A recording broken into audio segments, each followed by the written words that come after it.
clap again on 17. Beautiful. Graham is going to have a very, very good read on all of our reaction times. I suppose.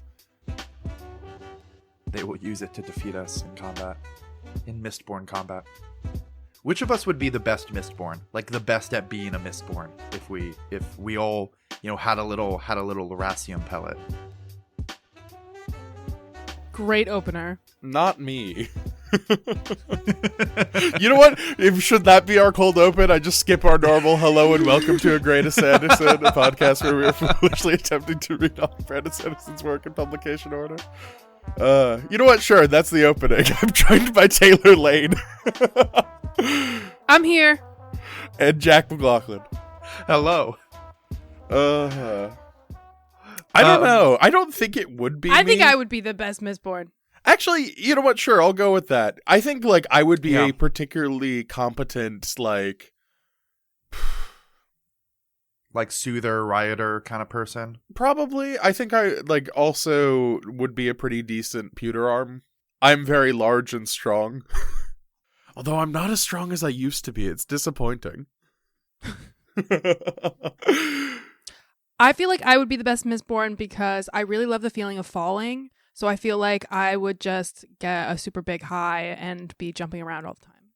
You wouldn't do any you wouldn't do any assassin shit. You'd literally just go for long walks, but the long walks are just shooting through the city.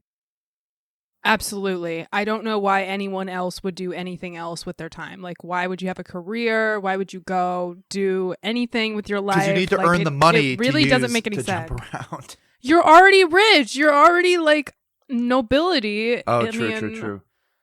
Sanderson chooses the people who straddle nobility and not nobility, but in reality, it's mostly rich people. It's all rich people. So you don't even have to work. You can just go hang out.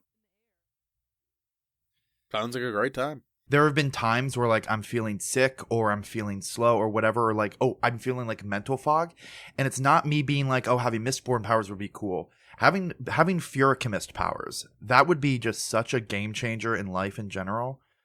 Being for sure. I feel lethargic. Oh, I'm just, watching a dumb movie. Cool, I'll store my mental acuity and use it later when I'm feeling lethargic or something. God, that's the thing of of all the powers that we've been introduced to, I desperately want to be a Furicomist. Just being able to store sleep. Ugh. Oh my god. Not only are you able to store sleep, but the fact that you are able to willingly sleep for a week, outstanding. Because I'm sure we've all had that moment where we're oh, fuck. I can't be bothered. Or I just finished my last final and it's I just need to sleep for a while. Yeah. I think I would, if I were given Mistborn powers, I feel like I would definitely, as a bit, make people feel really strange emotions at really strange times really strongly. Flare it really high. You're just eating a sandwich and you make someone feel extreme ennui. You just yank that shit really hard. Yeah, Sure. I just use it to be lazy. Hey, I need that thing across the room. Let me pull it at high speed towards me. Oh, for sure. Everything in my house would have a little bit of metal around it, so I could pull on everything. Sanderson, you gotta think about this stuff. Yeah, give me a Mistborn that's just just a normal kind of loser guy staying at home, just living his life with an You accounting mean job. all of the nobility? We should be getting that. No, that's actually is kind of what we're talking about. Anyway, the 11th Metal. Oh yeah, we should probably mention the things we read. We read Heuristic Algorithm and Reasoning Response Engine, or HARRE, and also the 11th Metal. Yeah. The 11th Metal, little summaries of it, the 11th Metal is just a short little blurb that was initially written to kind of be a little thing inside the Mistborn adventure game. How some RPG rulebooks will include little bits of fiction. It's kind of to get you into the vibe, into the world. God, remember when you used to buy a fat pack of Magic the Gathering cards and it came with a book? I was not into Magic during that era. I'm in the worst era of Magic is when I got into it's it true. When they started saying 50% of all sets are going to be Universes Beyond. That's when I got into Magic. You got into Magic post Fat Pack. I got into Magic post Fat Pack. When you used to buy a fat pack of Magic the Gathering cards, it used to come with an in-universe book, sometimes about the set, sometimes not about the set. It was just like a cool deal. I think Sanderson wrote one of these as well. I think his was like a included in Fat Packs book. My Magic friend was telling me about the good old days, about the only time he ever knew the lore of a Magic set was just hearing it from people while at game stores going to like draft events and stuff. And that's how he absorbed all lore of Magic. That seems like the correct way. Anyway, continue with the 11th Metal. Sorry. If it's Chad, you should shout out Chad because Chad listen. Shout out Chad, and especially our greatest fan, Chad's mom. Is that true? Yes. Yeah. I had no idea. Chad's mom is a fan of ours. Huge shout out, Chad's mom. Come on the show. Anyway, the 11th Metal, I'll just jump into the summary. The 11th Metal is a short supplemental piece written by Brandon Sanderson to be included in the Mistborn adventure game. It's a prequel taking place a few months after Kelsier's escape from the pits of Hathsin, where he is training with another Mistborn, Gemmel. Gemmel is a strange, often insane-seeming Mistborn that teaches Kelsier the ropes primarily through random attacks and odd lessons. He frequently talks to himself in a way reminiscent of Ruin's influence on other characters. The pair break into a nobleman's manor in the distant city of Mantes, where they find a nobleman, another Mistborn, an expert metallurgist, testing new metals on captive ska. After killing the nobleman, Kelsier will discover the notes regarding the 11th Metal, and seeing the lack of hope from the captive ska, start to develop the plan we will see in the first Mistborn book. It's 10 or 11 pages. If this was written for people that already knew Mistborn, it could have been like 6 pages. Because there's a lot of time spent on like re-explaining how, pushing and pulling work. And at least in the afterword of the Ars Arcanum version, which is the one I read, details how Brandon Sanderson talks about how like it literally is meant for people that might not be familiar with Mistborn, that want a little vibe test of like what the Mistborn world is looking like if they open up the Mistborn adventure game. We weren't doing 1-sentence summaries, but my 1-sentence summary was just going to be that. Like, I guess this is not really a 1-sentence summary, but I was going to just say that there was one time where I was talking to Walton and I so confidently was like, yeah, like Sanderson's short stories are all together in Unearthed Arcana. He was like, Unearthed Arcana. I was like, yeah, Unearthed Arcana. And it was like, what the hell is that? It is a D&D extra reference book for anyone who doesn't know. So, and it sounds a little bit similar to Arcanum Unbounded. Unearthed Arcana and Arcana Unbounded. Arcanum. Right. Arcanum Unbounded. Yes. Yeah, I had that wrong. I had that a little wrong.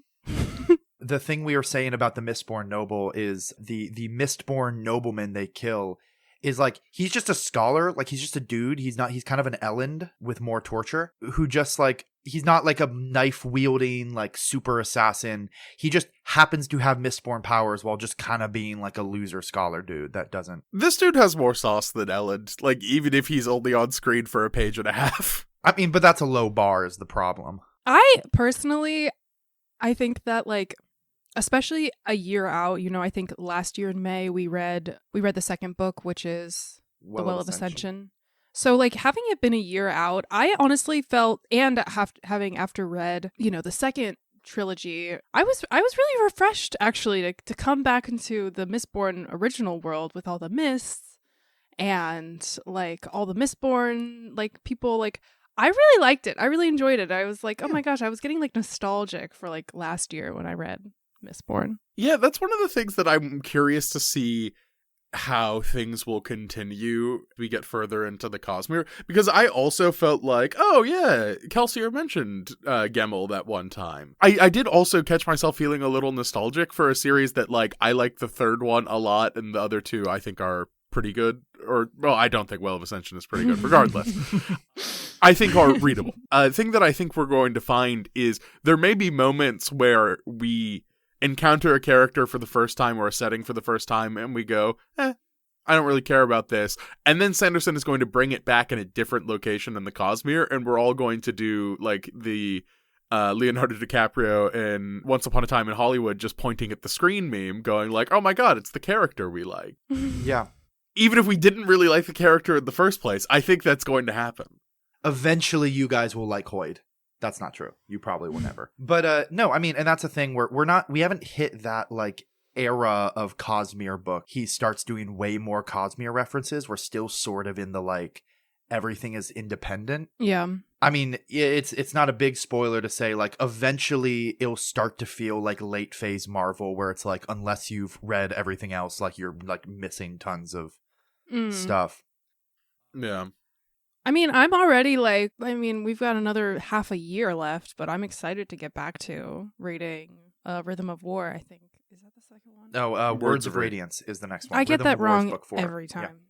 I think I went into reading 11th Metal because I read it before, like, years ago. And I think I was expecting to be a lot more critical for one, like, specific reason that I'll get into a little bit later. But no, I was actually kind of surprised by just how, like, yeah, like, I did start skimming over the description of how pushing and pulling work because it's like, okay, like, I've read this a dozen times in a dozen different ways. This is Sanderson like has the little endnote where he says this features more explanation than I normally would, and it's like, does it? Because like I feel like even in Hero of Ages, he's sometimes explaining pushing and pulling, and it's like, bro, we're in.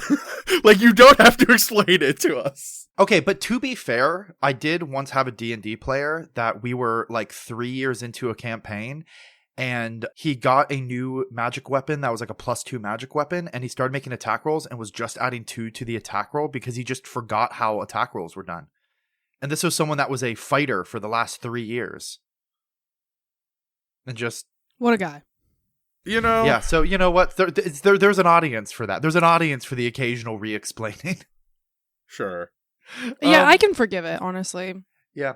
But no, I think the one thing that I was expecting to critique about this was, because we've talked before about Brandon Sanderson's like need to explain, like there can never just be the pickle jar, or often like the places where he does have mystery that's kind of interesting, like when he starts filling in the gap, it's not as interesting as mystery, because this little short story is like how he finds the 11th metal. Mm-hmm. Like it's like a metallurgist who is experimenting, like searching for a new metal, and before this. Like throughout the original trilogy, if anyone listening doesn't remember, the where he got the 11th metal was kind of like a mystery. Like it was like this whole like he showed up with the 11th metal, no one heard of it. Sazed made some comments about how he had never heard of these like rumors and legends that Kelsier was citing and like spreading among the ska. And it was kind of this like mystery of like where did this 11th metal come from? And then I think I can't remember how explicit this was, but sometime later it's revealed that like we still don't get the specifics, but it's revealed that Ruin had a hand in kind of like directing Kelsier towards it. But it was still kind of a mystery how he got it. And then this little supplement is like, oh, while he was training, he found a Mistborn scholar that was doing research on discovering new metals and happened to be really close to discovering one. And he just like took his notes. Well, he didn't discover. Ruin led him to. True. Ruin led him there, but it was still... I don't know. I think it is one of those, like, the mystery is more interesting than any answer that could have been come up with. But once again, like, I was expecting to be more critical of this than I actually ended up being when reading. Because I think I forgot that the crux of this 11th metal isn't actually about how we found the 11th metal. It's about how Kelsier went from just, like, being, like, broadly angry at everything to locked in, like, actually, I'm going to do... Because the beginning of this short story... Kelsier has no plan to do anything, like defeat the Lord Ruler or anything. He's just training to be a Mistborn. But then by the end of this short story, he's like, actually, wait, I want to like save the world. I want to kill the Lord Ruler. Yeah. Yeah, I liked it. I thought it was efficient. I was happy to see that there was a character arc even in just the 11 pages that was there. I quite like Gemmel. I think that honestly, I could have used a little bit more of him. Like, I understand that he's probably someone who's hemologically spiked and like thus fallen victim to Ruin. However, I do think that it's interesting to see of like, oh, this is why Kelsier is a little bit the way that he is. Of like, if this is the person who trained you. I do kind of like that there's an implication here of like, I feel like Gemmel's the kind of dude who would, you have to kill me to complete your training. Like, sort of thing. Because, like, it gives you a really neat answer of, like, why is Gemmel not around? And the answer is, like, Ruin is probably like, Like, Kelsier can kill this dude. Yeah, and Gemel's training style involved, like, Kelsier would sneak up over the wall, and then Gemel would just shoot a bunch of coins at him, and it's like, better survive. Yep. Like, just randomly attack Kelsier, because it's like, you got to be ready for that stuff. And he was very strongly had, like, ruin in his head, because there were, like, times when he was like, nah, I like Kelsier, like, I don't want to kill him. Mm-hmm. Like, the same way that, like, random Mistborn number 2. Zane. Fucking, of course his name is Zane, too. Like, sorry to any Zanes listening, but, like... We got Vin, we got Kelsier, Dachshund, and then we got Zane. Is Zane... Let me look at the etymology of Zane. It might be one of those names like Tiffany, where it, like, sounds like such a modern name, but it's actually, like, from the 1300s. It's just, like, yeah, but, like, it's still a common name, and, like, all the other characters don't have common names. So Zane doesn't even fit in the setting, because it's two different origins. It's either Italian or German Jewish. So, yeah. Interesting. No. It doesn't even fit in the fake French sense. Get Zane out of here. If you were a real Zane, you're perfect, and we love you. But... No, the one other detail to come out of 11th Metal that I thought was... It's one of those things where it's like, it was a question I didn't know I had, but then was interested in the answer. But was like, if you remember from the first trilogy, there was kind of a point made where, like, Kelsier was like a savant with, like, pushing and pulling, like, with the whole, like, acrobatic part of it.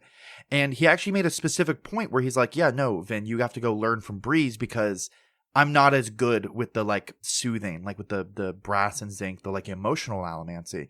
And when you think about it, that is a little odd. Like, Kelsier's whole thing is being the charming, swashbuckling leader, the one who, like, fast talks his way through things. That's the impression you get of his former character. But then when he's a Mistborn, he's, like, the silent assassin.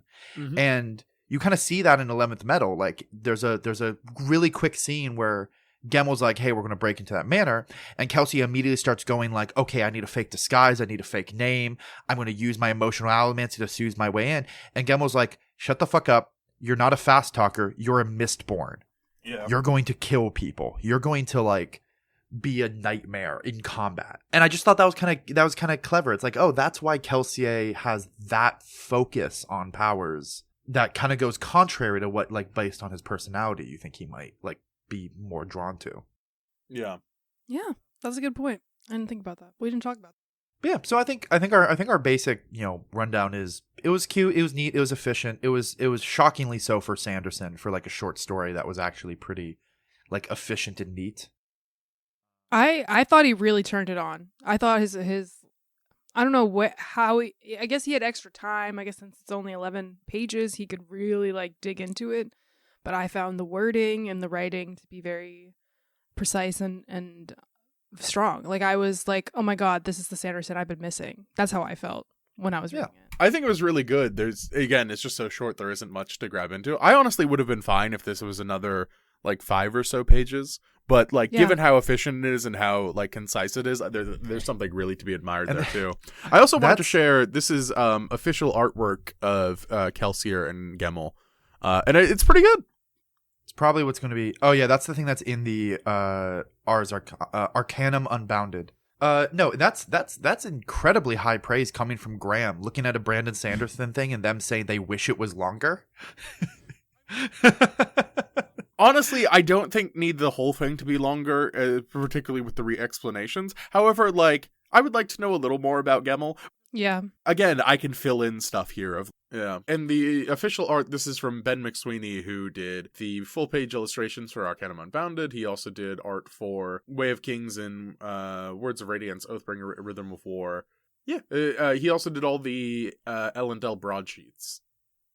Okay. So, one of Sanderson's regular stable of artists. Okay. But yeah, is there anything else we want to say about 11th Metal? I don't think so. Like, honestly, broadly worth reading. It's short. Mm-hmm. It's kind of charming. Yeah. If you got half an hour, probably less. Yeah, if you liked the first Mistborn book, you honestly only need to read the first Mistborn book to appreciate this, I think. But yeah, no, it's also like a super quick read. Like we all waited last minute to do the readings for this episode because it was so short, and it was just yesterday while waiting for a bus to arrive. I was just like, oh, I should probably actually do my homework. Yeah. And just read it while Podcast waiting for the bus for in like 5 minutes. I listened to it while driving to pick up some friends. I will say a huge shout out to Michael Kramer, because he's a like really fantastic audiobook narrator, probably most known for Sanderson's work and The Wheel of Time. I fell in love with his work with the Dandelion Dynasty, but he's just a really stellar narrator, and it was really nice to go back to the audiobook and hear Kelsier's voice again. Particularly, it was just like, oh, I'm home.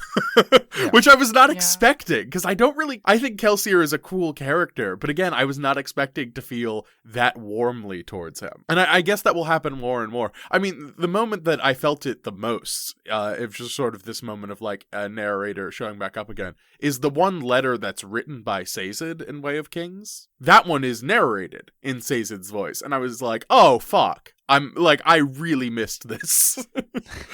We've been doing this long enough to start feeling nostalgic for the books we read at the beginning. Yeah, it's weird, because again, like, I was not expecting, and like this maneuver I think is really interesting, because again, I don't feel that strongly for the books at the time, and then coming back to them, I'm like, oh, wow. That really worked for me. Anyway, we should move on to heuristic, what? Oh, God. HARRE. It's an HARRE. Yeah, heuristic algorithm and reasoning response engine. HARRE. Yeah, so HARRE it's one short story made for an anthology called, I believe it was called Armored. Yes. By John Joseph Adams, who's like an editor and anthologist. I tried to find out a little bit more about this guy, and pretty much all I can find is that he's a very prolific sci-fi fantasy anthology creator. And I think that's great. I think I'm probably going to read more from this collection, because I love... Really? Yeah, I mean, I don't think that this story is particularly interesting, but I love this kind of anthology. And there's some like authors I really like in here. Like the very next story in the collection is by Carrie Vaughn, who I think is outstanding. She's the person who got a shout out from the creators of The Expanse when we were listening to them give a talk like last year, because at the National Book Festival. Yeah, at the National Book Festival. Carrie Vaughn in particular was the person who said, "Hey, this is going to be huge. You need to finish book 2 before book 1 comes out." Yeah.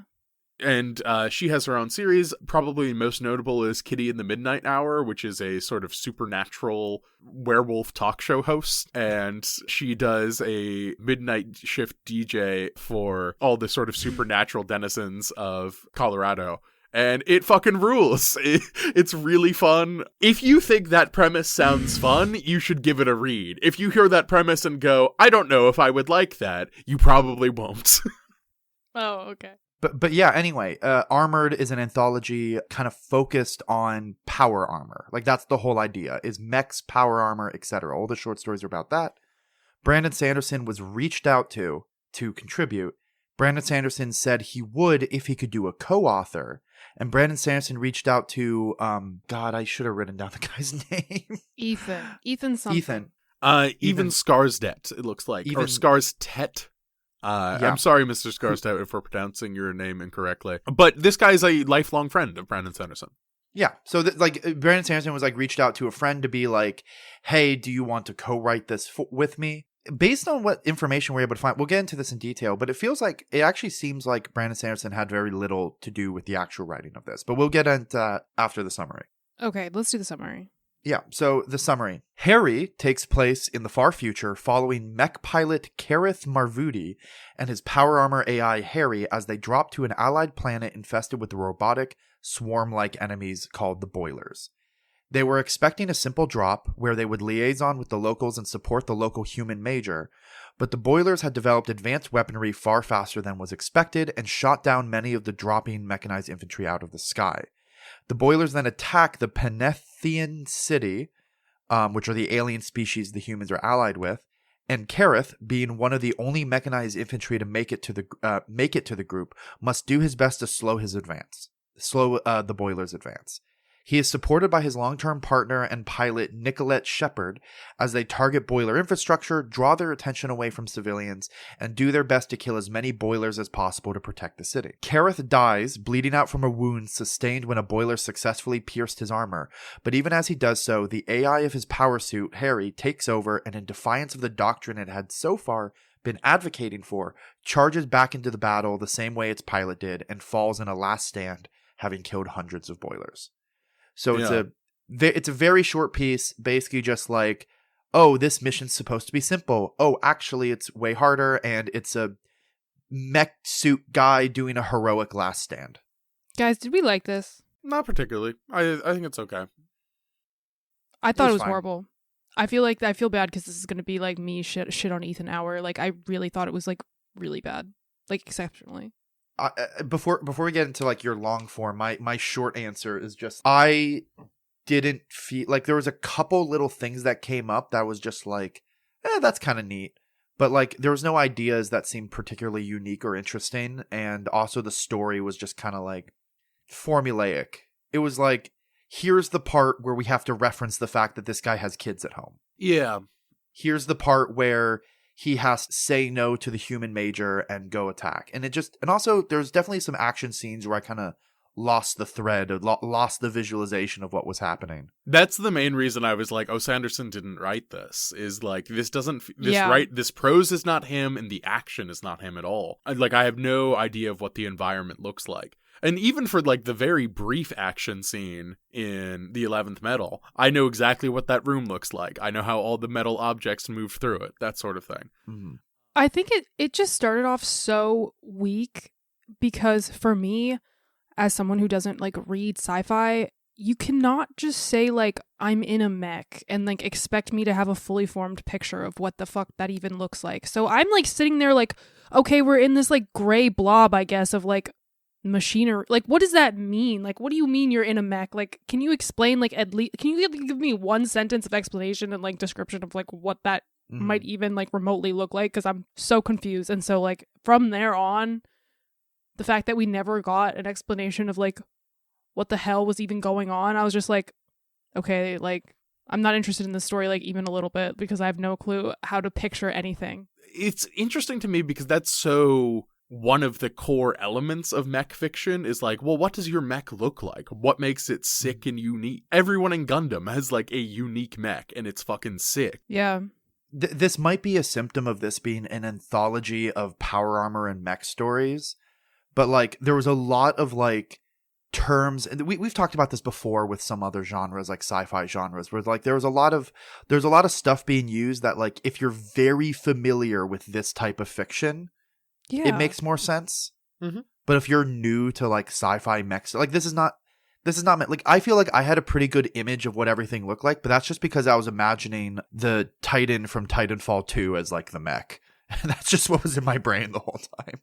Like I've engaged with enough mech media that I was able to fill in like a sci-fi futurism military mech. But you're right, it was never described. He had shoulder guns.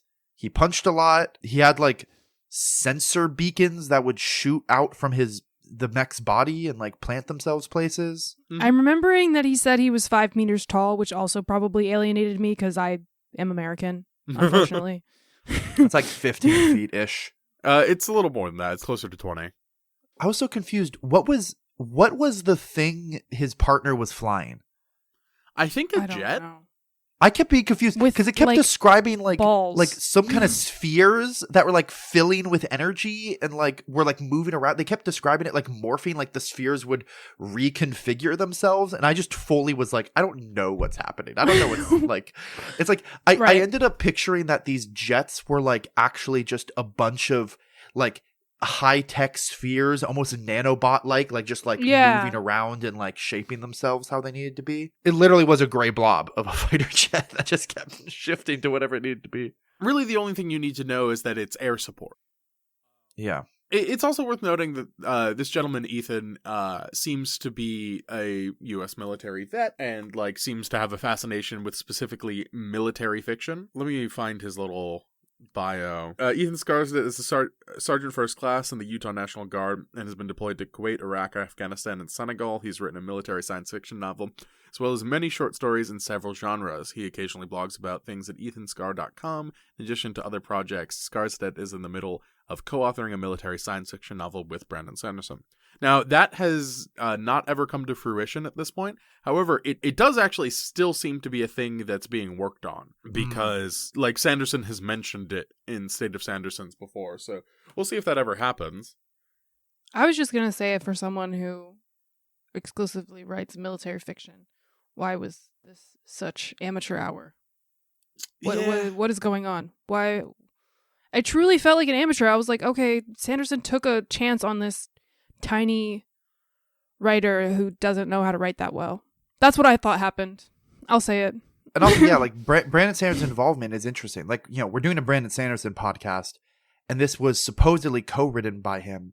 And if you look at the cover of the Armored Anthology, that's like including stories by Jack Campbell, Brandon Sanderson. Like this, like Brandon Sanderson is the one that's like highlighted. It's like there's a story by Brandon Sanderson in here, but when you actually dig into it, what it sounds like happened based on and I don't know, Graham, if you found more information than I did, what it sounds like happened is Brandon Sanderson reached out to this guy. This guy did all the, like, wrote the story, and then Sanderson, like, helped edit it. Yeah, I'll read this from Mr. Scarsdale's website. 2011, HARRE. I finally put this up for sale on Amazon, even paid for some cover art from the inimitable Mud Depot. Brandon Sanderson got an invitation from John Joseph Adams to participate in an anthology of stories about power armor. He asked me if I wanted to write such a story, and of course I said yes while doing a little dance. Brandon replied to Mr. Adams that he'd be happy to participate in the anthology if he could do it with a co-author. Mr. Adams said that would be fine, and off we went. I brainstormed, outlined, and finally finished the story on the 30th of April 2011, deadline May 15th, and sent it to Brandon for editing while he was at PenguinCon in 2011. Then I spent the next several days agonizing over what Brandon would think of it. My agony was only exacerbated by the fact that I had exceeded the word count specified by Mr. Adams by 7,500 words by 1,100 words and was unable to chop the story Truly a prodigy further. of Sanderson. Incidentally, that 600 word count turned the story into a novelette. Mr. Adams officially accepted the story some time ago and announces sale of the anthology Armored to ban. So, yeah, like Sanderson edited this. He didn't write it.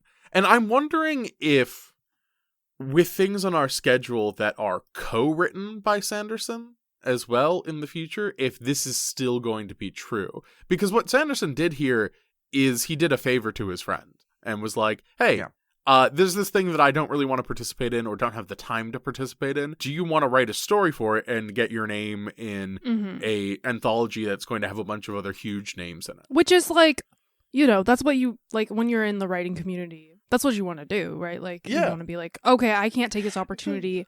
Let me give you someone else that I know who would really benefit from this opportunity, which I think was, you know, cool. And I think that Brandon Sanderson has proven over and over again that he is, you know, he really deeply loves the writing community and loves giving back. So that makes a lot of sense to me. That's actually a great point. This is like the first time we see that where, like, yeah, Sanderson really gives back. He has this whole lecture series that he just has up for free, which I will recommend. I've been listening to it. I really like. Maybe there will be an episode where it makes more sense to go into like more detail about his writing lectures he's doing. I think they're valuable for new writers. And there's even enough stuff that like would be useful to even more experienced people too. But it's really, really useful stuff. But he'll do more of this, like working with co-author stuff. Like I know with we have not got into any of the Skyward series or the Cytoverse books, but there's going to be a lot of like short novellas out of that series which are being co-written. That he's pulling in other smaller, lesser known writers to kind of expand out some of his projects. Yeah, it's also worth noting that the person who's going to be doing that, I believe her name is Yancey Patterson. She's also going to be the co-author on Bastille. So this is going to go even on to like some of the series that we're like more familiar with. Yeah, absolutely. We've talked about it a lot, but like we cannot do a podcast about Sanderson's writing without getting into generally like fan interactions and stuff. Yeah, he's too enmeshed with like fan work. And like I think fan work informs the work itself in ways that are often bad. You know, we'll get there. I mean, like The thing is, like, I want to bring up a point about a book that we haven't talked about yet, and we can't. So, we'll get there in 2028. Well, hopefully we'll not be rehashing the same things. Hopefully, we'll move with Sanderson's eras and maybe talk about different topics. Yeah. By then. Yeah, and I think, is there anything specific to call out on Harry? It's like, I was just confused. I was like, okay, so they introduced like these cockroach aliens, and I was like, okay, I have found the enemy, cockroach aliens. Turns out the cockroach aliens were our friends, and then they were like, we've got these things called boilers, and they're never when you wrote your summary, you capitalized boilers, which I think would have helped 100%. But in the story, at least what I read, boilers was never capitalized. It was just like, it wasn't like a proper name. It was just like not capitalized for some, like, that's like a Sanderson staple. I don't know why he wouldn't edit it that way, but whatever. And so I was like, truly, truly confused. Like, I was like, we're fighting not the cockroach aliens. Then what the fuck are we fighting? Can we get like maybe a description? Like what am I imagining here? robots. Other than like red, I genuinely did not understand they were robots until they were literally attacking him and on top of him. And he was like, they've got these bulbous mechanical bodies. And I was like, we're fighting robots? What? I think frankly, I think the only reason I knew is because I read I don't remember where I saw this, but like a back of the book blurb where it specifically said like fighting the robotic enemy, the boilers or something. So I just knew already that they were going to be like it was hive just mind robots. Genuinely poorly written. Like you need to like pause for 1 second and give me instead of giving me 100 lines of dialogue that do not matter about like what the fuck, like what we're gonna do next, like in our like fight sequence, like I don't care. Why don't you like erase those lines? Let's erase all of that weird conversation that the 10 conversations we had with like the leader of the cockroaches. I was like, okay, we're saying the same thing over and over again. We don't need to say this. What if instead, hear me out, we use all that word space to tell me a little bit about the area that we're in, or a little bit about what things look like, or give me any sense. Were there trees where they were? What was the ground like? Was it dusty? Was it sandy? What was the biome they were in? You know what? He was really oddly good at the one sense that we got was smell. The smell that was coming in through his hole in his armor was like the only thing that we got. So it was like, I didn't understand any of it. Like I was like truly like so lost and like so like annoyed. I found myself like drifting off like so many times because I was just like so not interested in the story. They were in a valley and there was a cockroach city which had bulbous warren-like buildings. That's all I can say for it. And there were some craters sometimes. Yeah, they were like, the city looked like intestines. I was like, cool. Can we get a second line of description? Like, what the fuck does that mean? Dog. Yeah, it's also interesting. I think there are some things that are handled okay. What's sort of striking about this, to me, is it's mech fiction that is so generic that it actually kind of comes around to being distinct by being so standard in a lot of ways. Like, I was waiting for the subversion of like where it's like, oh, well, the military can't intervene. But no, this is a story about like a heroic mech pilot who is so heroic that his AI learns to be more human and heroic. And like that's as generic as you get. Particularly, this is heroic fantasy or heroic science fiction. It's not really military science fiction apart from the aesthetic. One thing I will shout out the story for, I think this was well handled, of like, we have this guy constantly mentioning how he's nervous and he doesn't know why. Like, why would he be? This is something he does all the time. Oh, this is a premonition that he's going to die at the end of the short story. That's why he's nervous. Like, when he normally isn't. Technically, we don't actually get confirmation that he's dead because his pilot is opening up his mech to see if he lived at the end of the story. He probably didn't, but yeah, like he got his leg blown off or something and was bleeding out inside his mech. Yeah. I think the description was a river of blood coming through the hole of his armor, and I feel like, and this is like hours after he went unconscious. It's like, okay, he's okay. Can we also talk about Nicolette though? Because what the fuck was that? Oh, it kept talking about like battle singing. Like, wait, like, for the whole time I was like, okay, she's just a human pilot and she's a little more gung-ho. Like, she's pretty gung-ho. And then it started talking about, like, battle song, and it's like, wait, is she some kind of, like... Wait. Like, what? Wait, what's going on? Is she, like, a different alien, or is she a thing? No, she's were you just, like... not, like... were you not, like, taken aback by the weird, forced, one-sided love story that, like, didn't matter at all? Yeah, because he has a wife and kids, but she is not his wife. And at some point... she was like, buddies. I love you or something. And then I was like, okay, friends can say they love each other. And then she got like really pissy and weird after that. So I was like, okay, so what the fuck is this? Like, what the fuck is this? She threw like a tantrum when he put himself in. No, he told her to go away and like go support like a different part of the battle. And she threw like a tantrum. No, it was horrendous. Like, I truly, like, if we were doing a one-sentence summary, I would say Sanderson's interest in the Bechdel test has left the chat recently in our readings. Yeah. And when I say tantrum, I use the word tantrum really specifically. She didn't get mad. She got mad in a, like, this feels like the way a child whose parent told them to, like, go away would get mad. No, yeah, it was some really...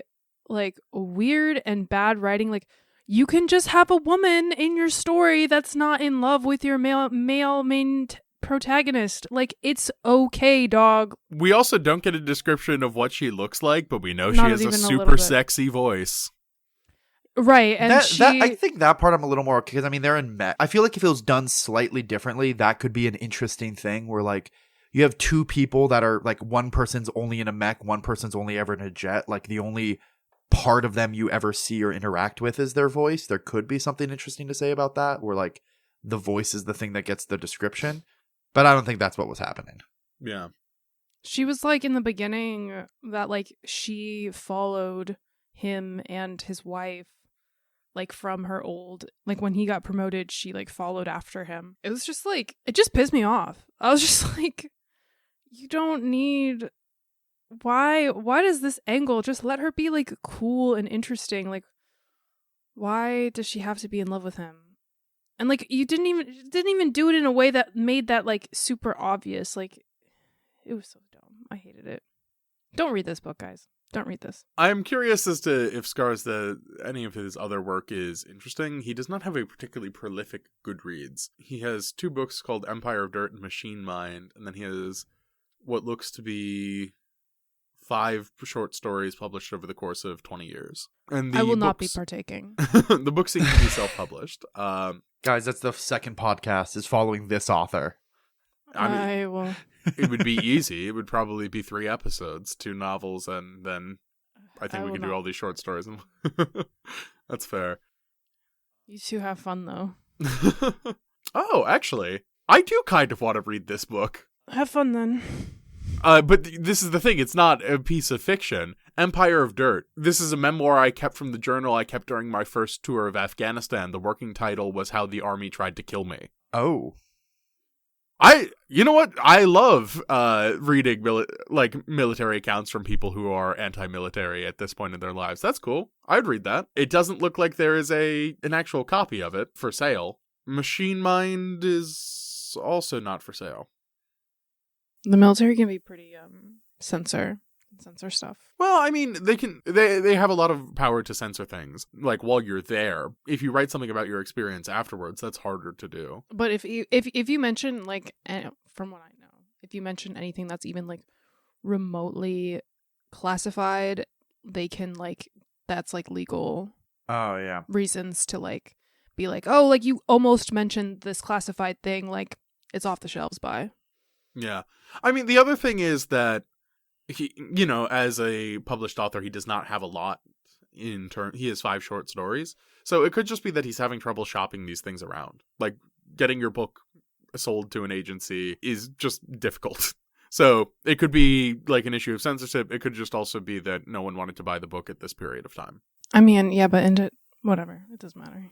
Yeah. I was going to say, like, independent publishing has never been more accessible. I don't know if one of my best friends was an extremely famous published author, like through traditional publishing, I would probably also be pressured to go that way, particularly if I'm in the same writing group with this author and like we hang out all the time, because like, you know, independent publishing and self-publishing are all going real strong, but I don't know, in that situation I can totally see myself making the same maneuver as this gentleman seems to be doing here. It also seems to be that there's a character in Stormlight Archive named for Ethan. So I guess we'll get there eventually. I don't know if we've encountered the character, so I won't say their name. Okay. But you could probably guess. I'll have to think about it. Ethan from Stormlight Archive. Do we have any further things to say? Do we want to pitch the idea of people submitting Q&A questions and like just start banking them for if we do want to do a Q&A in the future? I mean, we have an announcement at the end of every episode of like, hey, please send us questions. I think it might get more traction if we're specifically saying like we're going to do a Q&A because people like hearing their questions on. Yeah, that's fair. Yeah, if you want to send us questions, we will bank them for a Q&A. We're going to be probably doing that sometime soon. You can hit our email or you can join our Discord server. Our email is agrainofsanderson@gmail.com. And then our Discord server, there's a link in the episode description. Yeah. So like bonus episode time? We have an hour. I mean, what's your bonus episode idea? My bonus episode idea is that we start having a conversation. Like we do. Setting conversation? Oh, okay. I got a question from Walton. I said he should send us a question. He said, if you had to live in one of Sanderson's world for the rest of time as a basic civilian, which would it be? As like a regular guy. As a regular guy, TM. Mistborn Era 2 is probably, you know, like you'd be kind of familiar with it. Like you're just like, okay, I'm going to live in 1920s America. Warbreaker could be kind of fun, like living in, what's the name of the city again? Whatever the name of the city was. Yeah. The colorful city? Yeah, like the colorful city, just being a normal civilian there. I'm going to cop out and say Alcatraz, because that is what I do normally. I was thinking Alcatraz. I was like... Oh, Alcatraz could be kind of fun, being like a free kingdomer.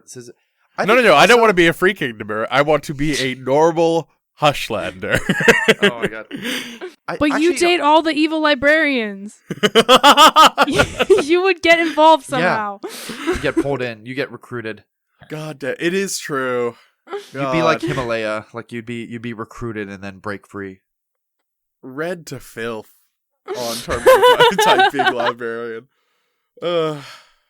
You know what? Like Stormlight Archive, but like a lifetime before the events of Stormlight Archive. I don't think I want to be in Roshar during the events of the Stormlight Archive.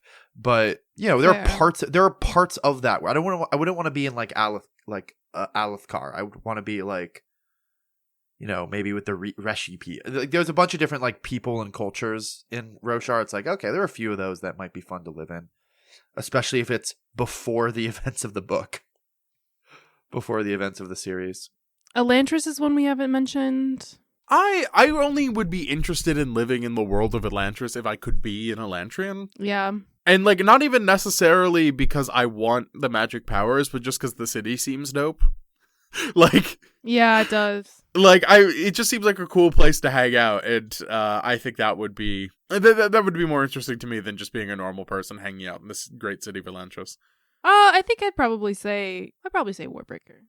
I think Warbreaker's the best, because that's the one where just like... If you're just a regular schmegular, like, you still have, like, a breath. You have one breath that you can, like, vibe with. Just kind of hanging out. And also the world, like, I mean, it's not like, you know, it's obviously not a perfect world, but, like, it's a nice city. You can just kind of live your life.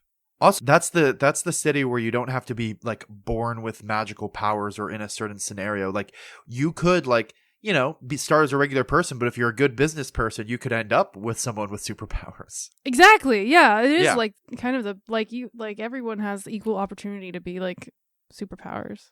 It's the most upwardly. Actually, I'd say, what's the most socially mobile magic system in the Cosmere we've got so far? What's the most like? I think it is probably Warbreaker. It has to be Warbreaker. It's not that upward. It doesn't have that much upward mobility, especially given that like there's a lot of selling of your one breath you're born with.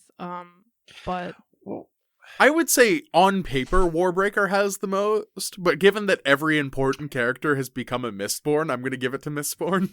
And So also, true. I swear to fucking Plot God, armor. I swear to fucking God, if either Wax or Wayne, or both of them, God forbid, become Mistborn, I'm quitting the show.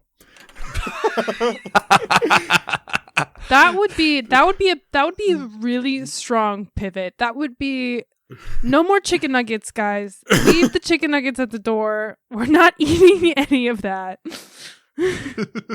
We left that in the past. I have no idea what that reference you're making means, Taylor. But okay. Oh no, we call The nugget of metal that Oh, makes right, you right, Mistborn. right, I guess Chicken that's what nugget. Walton and I call it. I thought you were them- making some obscure fucking. No, Ellen meme when he reference. eats the metal to get The magic Mistborn chicken nugget, powers, yeah. I was like, leave the chicken nugget at the door. We don't need this chicken nugget. I guess we'll know by the end of the series. So we'll know by 2027 if either of them become Mistborn. And if they do, I'm quitting the show. I don't care that we're about to get to the Secret Project books. I don't care that we're only a couple months away from doing Wind and Truth. I'm done. We will drag tooth and nail your ass to that seat, and you will be Yeah. talking. uh, Strap you to a chair and turn the pages for you as you read. God. That would be a great time to quit. I wouldn't have to reread Tress of the Emerald Sea. Although, Aw. however, I do really want to read You Mean the Nightmare Painter. Not because I think I'm going to enjoy it. I probably won't. But I think it's going to be really interesting to talk about. Because there's a lot of people who've mentioned that it's really, like, in conversation with Sanderson's view on creativity. When we get to Tress Interesting. is going to be interesting, and I don't know if this should be left in the recording, but because that's the book Graham and I had an honest to God argument about. Yeah, I mean, That's like, kind interesting. of. I'm definitely holding number one for Miss Tress here, because of what I've heard on the internet and knowing that I love Warbreaker. I think Tress will be, because all the girly pops like Tress, and I'm like, I trust you. When we get I like there, Tress. I don't think it was my favorite thing he's ever written, but I liked Tress. I do think it will be like my favorite with Warbreaker. I have the only evidence I have to support this is that it's endorsed by a lot of women. Yeah. There we go. We'll get there. We will. Anyone read any good books lately? Yeah, I read a Small Place by Jamaica Kincaid, which is, it's not quite travel fiction and it's not quite like scholarly research or scholarly criticism, but it is a pretty short, like 80 pages. You could read it in an afternoon, and it is all from second person perspective, and it is Jamaica Kincaid describing the experience of a tourist in the island nation of Antigua. And it's really good. It's really excellent. It came out in the 1980s. And obviously the Antigua that she's describing of the 1980s doesn't really exist anymore either. It's been way more like touristified and commercialized.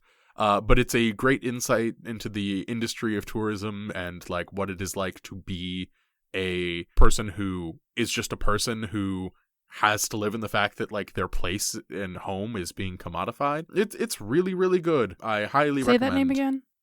A Small Place by Jamaica Kincaid. I lived in Antigua for about 3 months as a youth. I found that resonant, and I also found that I spent about a year and a half in the Caribbean, but like sort of Grandmore dropping. Yes, indeed. But sort of like reading about it in a way where like I could relate to both the narrator who is describing things in second person perspective and also like a lot to the tourist, because like I won't claim to be like a native of the Caribbean in any way, but it was a book where I was just like really, really charmed by the perspective work being done. It's really good. What did I read recently? I read a little known book. Taylor, you might like this and might not have heard of it, called Paladin's Grace. Yes, I was going to mention Paladin's Grace. Graham, I think you are the only other person I would say that is a lover of paladins, and I think that you would also like Paladin's Grace. It was a cute book. It's the first time I've ever like read a proper romantasy book.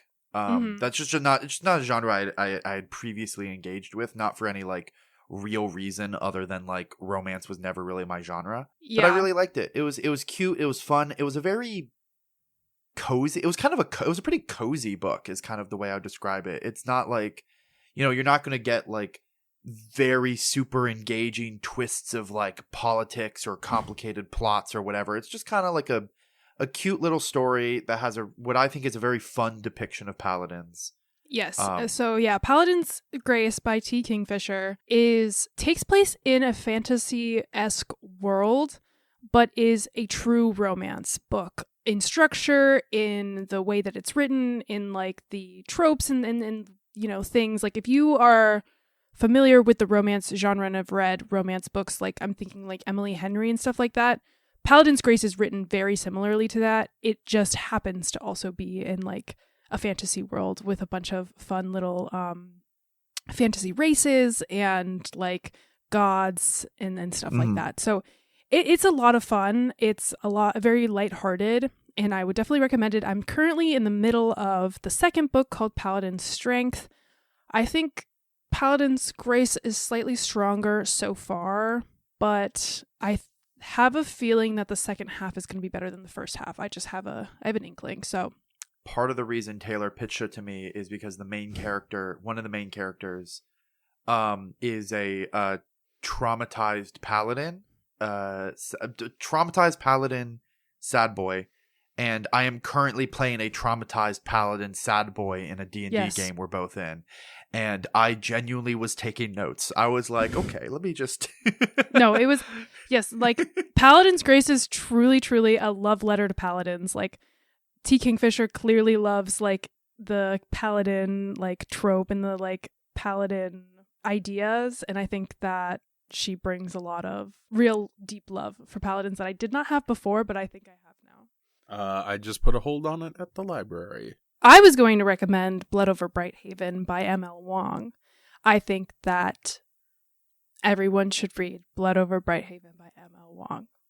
It's excellent. I really do not want to give a synopsis. I just want to say that it's excellent, and it's my top book of the year so far. So really get into it. It gave me, as an avid fantasy reader, I did not have the feeling of like, Jesus Christ, I need to finish this book as fast as possible. I want to read this book all the time. It's all I'm thinking about. Like, I've not had that experience in so long. It's a standalone. It's only one book. I got that feeling, and I haven't had that in a while. So I really recommend. Don't read the synopsis. I'm literally just reading the last line, which is for fans of Leia Bardugo, V.E. Schwab, and Full Metal Alchemist. Okay. Wait, hold on. That last part is really selling me. I'll probably take a look. I'm currently like the last book I read was Paladin's Grace, but I just bought from the bookstore How Long Till Black Future Month. Oh, which yeah. I don't know. I have not read it yet, but it's by N.K. Jemisin, who is one of my favorite contemporary authors because I'm such a huge fan of the Broken Earth trilogy. So I saw it's an anthology of it's like a collection of her short stories, and I'm just excited to read more of her. I really like that collection. I had one of my absolute favorite professors taught a class called What is Justice? Perhaps my favorite day in that class, we read The Ones Who Walk Away from Omelas, The Ones Who Stay and Fight, which is in this collection, which is in response to Omelas. N.K. Jemisin has a lot of thoughts about the Omelas person. There are a lot of thoughts about the Omelas. Well, no. Jemisin only wrote one of those, but it was just like a particularly good class. Authors keep putting this kid in situations. They won't leave this kid alone. Yeah. I highly recommend The Ones Who Stay and Fight and Why Don't We Kill the Kid in the Omelas Hole. I think both of them are available online for free as well. You don't have to buy this collection, although you should, because How Long Until Black Future Month is good. This I read a little bit a while ago, and if you're in our Discord, you would have seen a lot of my talking to people as I read it. But I also just finished the first two books in the Locked Tomb series, Gideon the Ninth and Harrowhark the Ninth. I really like them, and they're very opposite of Brandon Sanderson in a lot of ways. In the sense that Brandon Sanderson cannot have a pickle jar or pickle barrel. He has to explain everything. This book's the opposite. You have to drag an explanation for anything that's happening out of this author's cold, dead hands. And I actually think that's really, like, good, because I think it's sort of interesting of, like, truly insane plot beats are happening only if you really pay attention. It's very both the first two books they switch main characters. Like the first book's from Gideon's perspective, second book's from Harrowhawk's perspective, and both characters are just in situations where like they don't know nor care what's going on. So it's just everything really important, but it's really good. It's about it's like sort of dying Earth fantasy. It's like, you know, far future. They have spaceships and live on different planets, but they're also fighting with longswords and like necromancy. Mm-hmm. It's cute. It's fun. It has a kind of neat history. I'm enjoying it. I have not read the third book yet, but I probably will soon. As an avid longsword enjoyer, I was also a big fan. Every time the longsword came out, I was like, hell fucking yeah. Yeah, it's good. Actually, speaking of longswords, only other things I've been reading recently that hasn't been related to schoolwork, but I really, really enjoyed was I am really, really, really liking the new run of Wonder Woman. It's really good. It's really, really good. It gives her a new origin story. She's a witch from hell, which is fun. And she's trained. She's a witch from hell. Like a comic book or like a TV show? What is this? Comic book. Okay. It's a new run called Absolute Wonder Woman. Let me get the author and artist because they're both doing fantastic work. Actually, all of the Absolute books, if you are not a comic book fan, particularly a DC Comics fan, and you would like to be, or you'd like to get into comics, you are at a fantastic time. It's written by Kelly Thompson, and the main artist is Hayden Sherman. I just looked it up, and I just see an image of Wonder Woman with the biggest goddamn sword, and I want to watch. I'll read this. Yeah, it fucking rules. Wonder Woman, her adoptive mom is Circe, the Greek like witch, which I think is super cool. They're hanging out in hell together. All of the Absolute things are revitalizations and giving like new origin stories to all of the DC's iconic characters while still keeping them largely the same. So Absolute Wonder Woman has been a delight to read. I am more mixed on all the other ones, but I still think they're great. Like Absolute Batman, I think is fantastic because Batman isn't a billionaire. He's a working class civil engineer and his parents are alive. And there's just a bunch of cool stuff. Absolute Martian Manhunter has very little in common with the Martian Manhunter that everyone sort of likes and knows from the Justice League Unlimited show and that sort of thing. However, that one has outstanding art and is doing a bunch of stuff that really only works in the physical comic. I don't want to spoil too much of that, but it has maybe the most exciting page turn I've ever encountered in a comic that wasn't like a Junji Ito. So yeah, I highly recommend all the Absolute comics that are coming out right now. If you only can pick one, pick Absolute Wonder Woman. It's really good, excellent pacing. Although the first issue of Martian Manhunter is probably worth the $4 just for that page turn alone. Or become friends with me in real life and borrow them from me, because I will happily just give you my copies. Because that's what Jack address is. Please go find Graham and befriend them at this following address. Come to my bar in DC. Oh God. Yes, we are actually leaning full into parasocial. We want parasocial relationships. I think it would be cool, like if and we for go legal to, reasons, that is a joke. Is there anything else that we want to say, or do we think that with an hour and a half we probably have enough recording material? I think I'm good. I think we're pretty good. What are we reading next? We reading next? We are reading The Emperor's Soul, and I do not have confirmation yet from our special guest that he is still going to be joining us. I am hoping that we will have a special guest for this episode, but we will be reading Emperor's Soul, for which we will have a special guest. We will also be reading Legion, which is one of Sanderson's detective novels. And the special guest will not be joining us for that section of the pod, but... Yeah, I am so excited for Emperor's Soul. Yeah. Read it once a long time ago. It's just one of my favorite Brandon Sanderson things. Cool. I am won also awards, really I know looking forward that. to it. Yeah. And then the month afterwards, we're reading A Memory of Light. No! No! It's over! The podcast It's back! is over. It's back! Thank God it's during the summer. I would have died.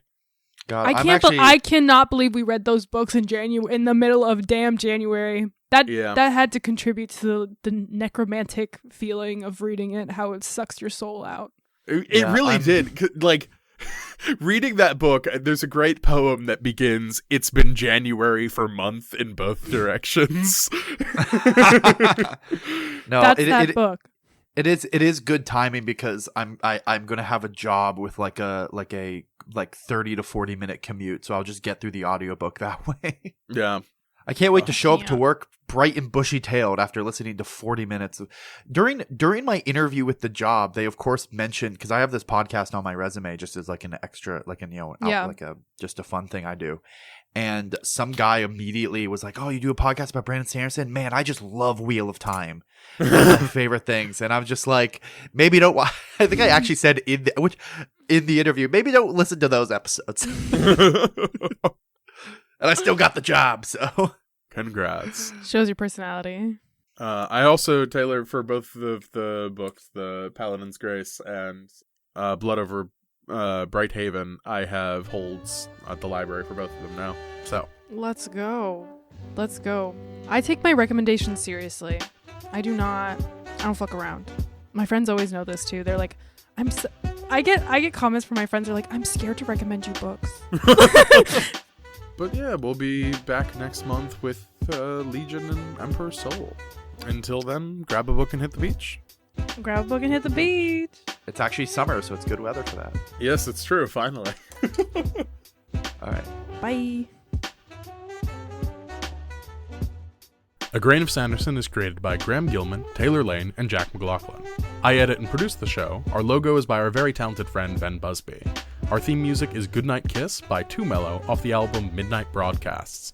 You can find their work at twomellow.net, that's the number 2, MELLO, and twomellow at bandcamp.com. If you'd like to support the Beachcombers further, you can do that in the following ways. First, please tell your friends about this podcast. Sharing the pod in a Discord, writing a thoughtful post on social media, or otherwise telling your friends really helps us out. You can also support us by following us on social media. Taylor works very hard on our Instagram. Or by buying a book from our bookshop, of which we see a small cut. Both those links are in the episode description. Questions, critiques, encouragement? Please write us an email at agrainofsanderson@gmail.com. Or join our Discord. A link is available in our show notes. Thank you so much for listening.